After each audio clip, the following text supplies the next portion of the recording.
Hi viewers, welcome to our channel. Prabhas నటించిన కల్కి 2898 AD cinema ప్రపంచవ్యాప్తంగా రికార్డులు క్రియేట్ చేస్తుంది. అయితే యువ దర్శకుడు నాగశ్వన్ దర్శకత్వంలో వచ్చిన ఈ సినిమా ఇప్పటికే బాక్స్ ఆఫీస్ దుమ్ము దులిపేసింది.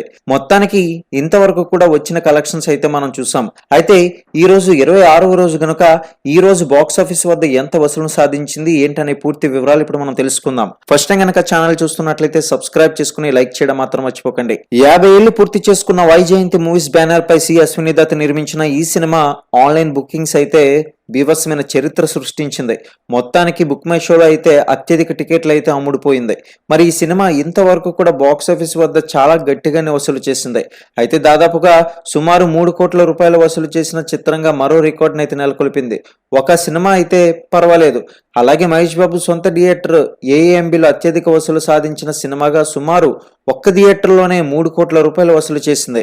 ఇక మొత్తానికి కల్కి చిత్రం తొలివారం కలెక్షన్స్ విషయానికి వచ్చినట్లయితే గనుక ఈ మూవీ తెలుగులో 213 కోట్ల రూపాయలు, తమిళంలో 23 కోట్ల రూపాయలు, హిందీలో 163 కోట్ల రూపాయలు, కన్నడలో 35 కోట్ల రూపాయలు, మలయాళంలో 14 కోట్ల రూపాయలు వసూలు చేసింది. దీంతో ఈ చిత్రం ఇప్పటికే 450 కోట్ల రూపాయల కలెక్షన్స్ ఇండియాలో మాత్రమే రాబట్టింది. ఇక ప్రపంచవ్యాప్తంగా చూసుకున్నట్లయితే ఇంకా ప్రత్యేకంగా చెప్పాలా, కలెక్షన్స్ అయితే బీభత్సంగా రాబట్టింది. ఈ చిత్రం తెలుగులో 41 కోట్ల రూపాయలు, తమిళంలో 9 కోట్ల రూపాయలు, హిందీలో 70.5 కోట్ల రూపాయలు, అలాగే కన్నడలో 15 కోట్లు, మలయాళంలో 5.8 కోట్ల రూపాయలు వసూలు చేసింది. దీంతో ఈ సినిమా 140 కోట్ల వసూలు చేసింది.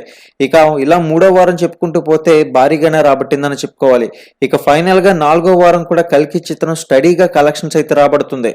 26వ రోజు రికార్డు స్థాయిలో 6.30 కోట్ల రూపాయల పైగా వసూలును సాధించింది. దీంతో ఈ సినిమా ఇండియాలో 616 కోట్ల రూపాయలు నికారంగా వసూలు చేసింది. ఇక ఓవర్సీస్ లో అయితే 250 కోట్ల నికారంగా రాబట్టింది. దీంతో ఈ సినిమా 900 కోట్ల రూపాయల పైగా ఇప్పటికే ప్రస్తుతం 1080 కోట్ల రూపాయల గ్రాస్ వసూలును అయితే నమోదు చేసింది.